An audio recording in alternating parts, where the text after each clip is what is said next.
Beatriz García del Moral y Santa María. El reflejo del 29. Un crack, un sonido duro y crispante logró sacar a Jack Aldrich de su tumulto mental. Se quedó mirando su reflejo fracturado en distintos fragmentos, sus múltiples caras mirándolo espantado. Aturdido, observó ensimismado el espejo que acababa de romper al impactar el auricular del teléfono sobre la superficie plateada. Su vicepresidente le había llamado a las 2 de la tarde, mientras comía con su familia. Normalmente no habría respondido a ninguna llamada por estar de vacaciones en Londres, pero lo inusual de la hora y la insistencia desesperada con la que repetía que debía hablar con él, según su criada, consiguieron levantarle de la mesa y atender la llamada en su dormitorio. A pesar de haberse disculpado con su familia por abandonar la comida con sonrisas tranquilizadoras, había un presentimiento pesado que le oprimía el corazón. Cuando se colocó el auricular sobre la oreja y preguntó dubitativo cuál era la cuestión, solo le respondió un silencio sepulcral. El ruido blanco hizo enervante la espera hasta que finalmente su segundo al mando reunió las fuerzas para hablar.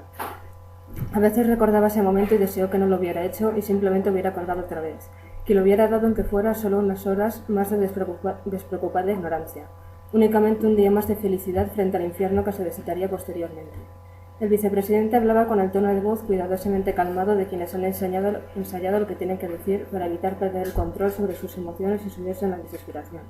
Le expuso con una lentitud y una flema admirables que la empresa, en término de meses, entraría en quiebra. Aquella mañana, en Nueva York, al abrirse la bolsa a las 9 de la mañana, no se había formado el habitual alboroto de la actividad de las acciones, sino el pánico al ver que nadie quería comprarlas. Rápidamente habían hecho unas predicciones grosso modo y los resultados habían sido catastróficos. Escuchó distraídamente el resto de los detalles, abrumado. Cada palabra era como una cuchillada hasta que su vicepresidente concluyó su explicación y se despidieron con fórmulas de cortesía forzadas. Jack permaneció de pie, inmóvil, hasta que repentinamente descargó su rabia contra el espejo. El crack que hizo fue el preludio de lo que más tarde llamarían el crack del 29. Desde ese momento supo que estaba acabado, pero es condición humana luchar hasta que no queda ninguna esperanza.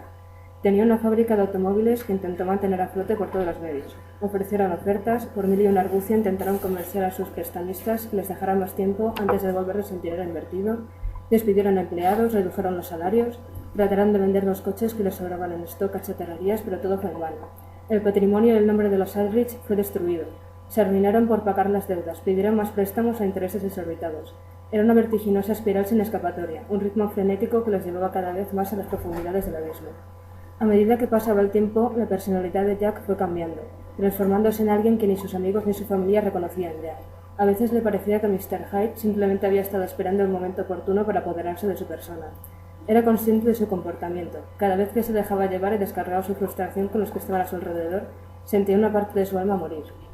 Los últimos en abandonarle fueron su mujer y sus 2 hijos, quienes ahora le temían.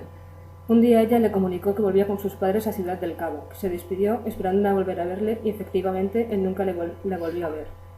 La última de sus posesiones que le había quedado antes de que los acreedores le desplumaran era su casa de Londres, donde todo empezó, el principio del fin. El desuso y el descuido habían convertido la casa en una ruina, como lo era ahora su vida. Se odiaba a sí mismo y constantemente repasaba qué podía haber hecho para que las cosas hubieran salido de otro modo. Era una tortura.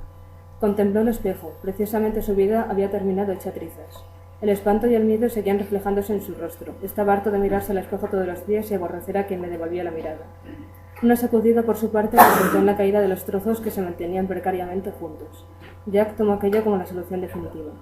Pausadamente descendió las escaleras, buscó el revólver y apretó el gatillo.